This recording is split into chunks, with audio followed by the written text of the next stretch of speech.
Hello मित्रांनो, कसे आहात? छान आहात ना? छानच असायला पाहिजे. आज की नाही मी तुम्हाला 3 राजकुमारांची गोष्ट सांगणार आहे.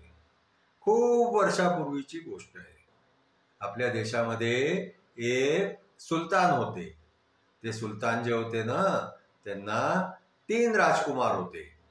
एकाचं नाव होतं हुसेन, दुसऱ्याचं नाव होतं अली आणि तिसऱ्याचं नाव होतं अहमद. हे तिघही राजकुमार जे आहे ना, ते खूपच हुशार होते.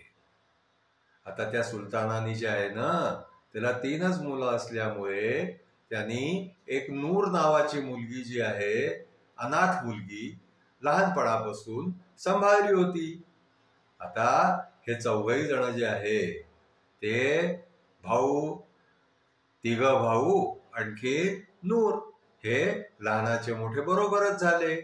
जेव्हा नूर मोठी झाली तेव्हा हे 3ही भाऊ जे होते ना, त्यांची त्या नूरवरती खूपच प्रेम जडलं आणि 3चे 3 जे आहे ना, ते त्या नूरशी लग्न करायची इच्छा करू लागले.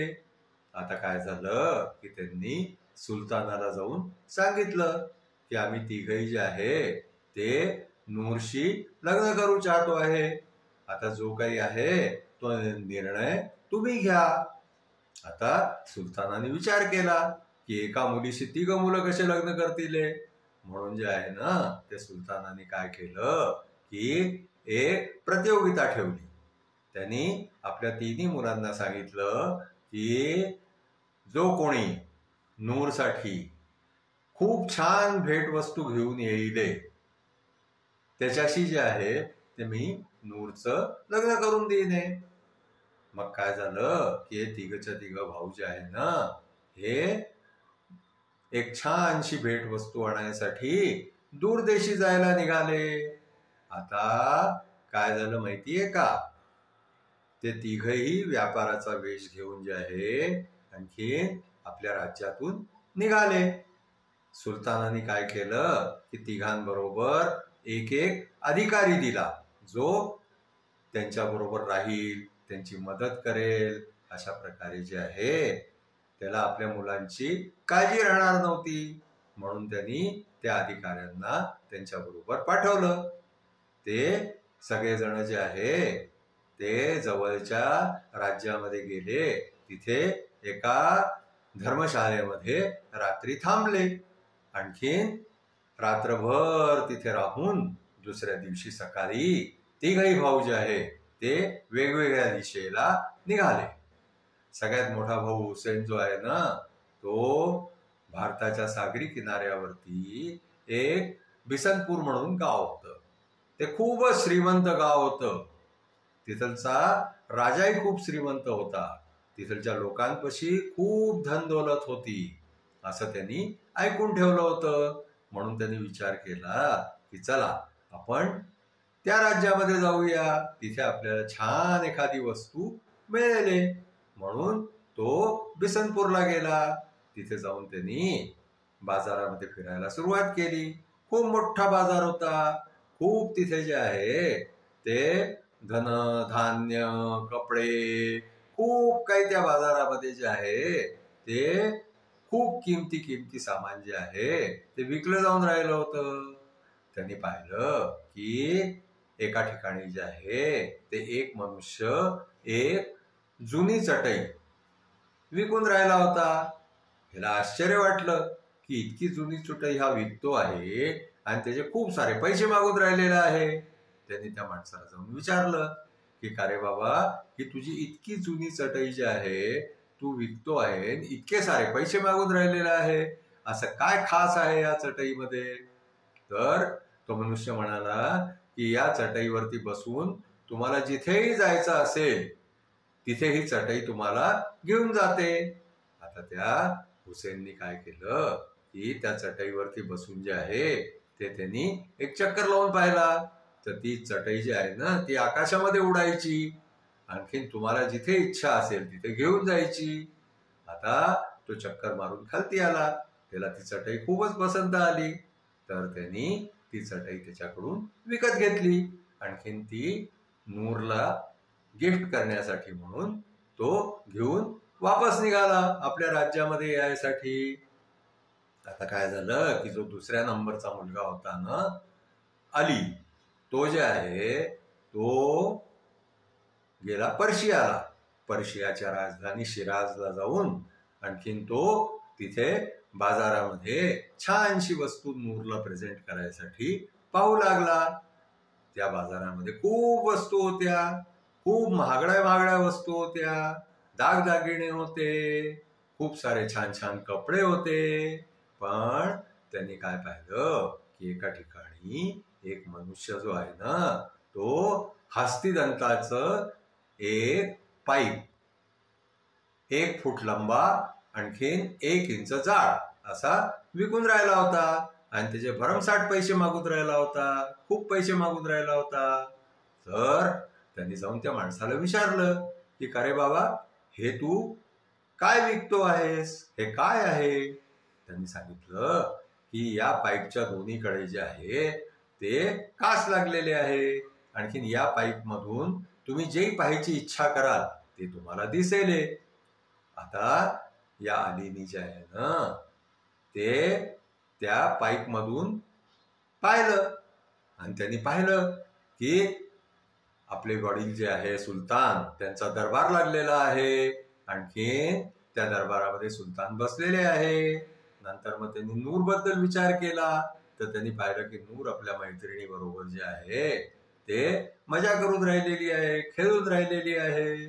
त्याला ती वस्तू खूपच पसंत आली. आणखीन तो नूरला ती वस्तू गिफ्ट करायसाठी म्हणून त्यांनी त्या माणसाकडून खूप सारे पैसे देऊन आणखीन ती वस्तू विकत घेतली. आणखीन तोही वापस यायला निघाला. आता तिसरा मुलगा अहमद जो आहे ना तो समरकंदला गेला. आता समरकंदला गेल्यावरती त्यांनी तिथेही बाजारामध्ये फिरता फिरता पाहिलं, छान छान वस्तू पाहिल्या. पण पाहिलं तर एका ठिकाणी एक मनुष्य जो आहे ना तो नकली शेवफळं विकून राहिला होता.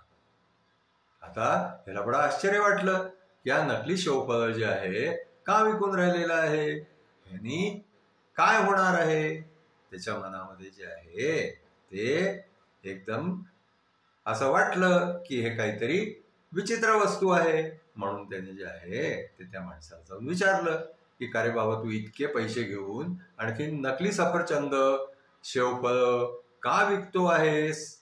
तर तो मनुष्य म्हणायला लागला की ही जी शेवफळं आहे ना ही फक्त सुंगवल्याने कोणताही आजारी मनुष्य जो आहे तो एकदम ठीक होऊन जातो, त्याची तब्येत ठीक होऊन जाती, त्याचा कोणताही आजार संपून जातो. मग ह्याला असं वाटलं अहमदला की ही वस्तू तर खूपच छान आहे, ही आपण घेऊन चलावी. ही आपण नूरला प्रेझेंट केलं की ही नूर प्रसन्न होईल. म्हणून त्याने काय केलं की तो सफरचंद तिथं विकत घेतला, आणखीन तोही वापस यायला निघाला. असं करता करता हे तिघही भाऊ जे आहे ते ज्या धर्मशाळेमध्ये थांबले होते ना तिथेच त्यांचं भेटायचं ठरलं होतं. म्हणून ते तिघही भाऊ त्याच धर्मशाळेमध्ये पोहोचले. तिथे पोहोचल्यावरती त्यांनी जे आहे ते आपसामध्ये भेटून आणखीन एकमेकाला सांगितलं की कोणी काय काय आणलेलं आहे, आणखीन त्याची काय काय जे आहे ते स्पेशालिटी आहे. असं सांगितल्यावरती मग त्यांनी विचार केला की आपण पाहूया या अलीनी ही जी नळी आणलेली आहे, हा जो पाईप आणलेला आहे, ह्याच्यातून पाहूया नूर काय करून राहिलेली आहे. म्हणून त्यांनी त्या तिघाही भावांनी जे आहे ना त्याच्यापैकी सगळ्यात मोठा जो हुसेन होता त्यांनी त्या नदीमधून पाहिलं. त्यांनी त्या नदीमधून पाहिलं की नूर जी आहे ती खूप आजारी पडलेली आहे, बिस्तऱ्यावरती झोपलेली आहे. आता काय झालं की एकदम ते पाहिल्याबरोबर तो हुसेन निराश झाला आणि निराश झाल्यावरती त्यांनी आपल्या भावांना सांगितलं की आपल्याला इथं लगेच निघायला पाहिजे, नूर खूप आजारी आहे. आता काय झालं की ती जी हुसेननी चटाई आणली होती ना उडणारी, त्या उडणाऱ्या चटाईवरती बसून ते तिघं आणखीन त्यांच्या बरोबर गेलेले ते तिघं अधिकारी हे साहीच्या साही जण जे उडाले ते नूरच्या खोलीत जाऊन पोहोचले. तिथे जाऊन जे आहे ते अहमदने जो सफरचंद आणला होता ना, तो सफरचंद तो शेवफळ त्यांनी जे आहे ना ते नूरला सुंगवलं. आता नूरला सुंगवल्यावरती काय झालं की नूर एकदम ठीक होऊन गेली, नूरची तब्येत ठीक होऊन गेली, नूर स्वस्थ होऊन गेली. आता तिघही जण खूप खुश झाले. आता तिघांनी आपल्या वडिलांना त्या सुलतानला भेटून आणि या तिन्ही वस्तू ज्या आहे त्या सुलतानला दिल्या की या आम्ही वस्तू नूरला द्यायसाठी आणलेल्या आहे. आता तुम्ही ठरवा की याच्यातून सगळ्यात चांगली वस्तू कोणची आहे. आता पहा, वापसीमध्ये नूर आजारी आहे हे कसं कळलं की अलीनी जो पाईप आणला होता दोन्हीकडे कास लागलेला हस्तदंताचा, त्याच्यावरतून कळलं. नंतर ते 6 जण चटाईवरती बसून कसे उडाले पटकिनी आणखीन नूरपाशी पोहोचले, म्हणजे त्याचाही उपयोग छान होता. आणि तिसरं सफरचंद, ते सफरचंद सुंगवल्याबरोबर नूर एकदम ठीक होऊन गेली. आता सुलतान म्हणायला लागले की बाबांनो, तुम्ही तिघांनी इतक्या छान छान वस्तू आणलेल्या आहेत की आता ह्याच्यातून हे ठरवणं फार मुश्किल आहे की कोणाची वस्तू चांगली आहे, आणखीन कोणाशी नूरचं लग्न व्हावं. म्हणून आपण आता आणखीन एक प्रतियोगिता करू. त्याच्यामध्ये जो जिंकेल त्याला आपण जे आहे त्याचं लग्न नूरशी लावून देऊ. आता काय झालं की सुलतानाने धनुष्य बाण चालवायची प्रतियोगिता ठेवली. ज्याचा बाण जास्ती दूर जाईल त्याच्याशी नूरचं लग्न होईल. आता काय झालं माहितीये का, सगळ्यात आधी हुसेननी बाण सोडला, तो बाण खूप दूर गेला, आणखीन जमिनीवर जाऊन पडला. त्याच्यानंतर अलीनी बाण सोडला, तो अलीचा बाणही जो आहे तो हुसेनच्या बाणच्या आणखीन दूर गेला आणि जमिनीवर जाऊन पडला. पण अहमदने जो बाण सोडला ना, तो इतक्या दूर गेला, इतक्या दूर गेला, इतक्या दूर गेला की कोणाला मिळालाच नाही, हरवूनच गेला तो. म्हणून मग काय झालं माहितीये का की अहमदचा बाण हरवल्यामुळे अहमदला प्रतियोगितेमधून बाहेर करून दिलं. आता काय झालं माहितीये का की अलीचा बाण हा हुसेनच्या बाणपेक्षा दूर गेलेला होता, म्हणून सुलतानाने जे आहे ते अलीचं लग्न नूरशी करून दिलं. आता अली नूर जे आहे ते खूप खुश झाले. आणखीन हुसेन आणखीन अहमद या दोघांचं लग्न व्हायचं राहिलं. मग काही काळाने जे आहे ते त्या सुलतानाने त्या दोघांचंही लग्न करून दिलं.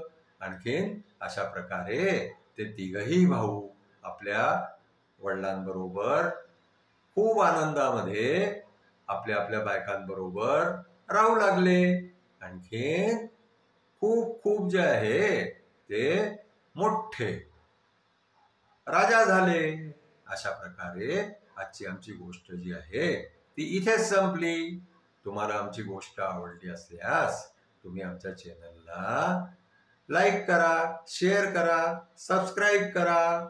Thank you.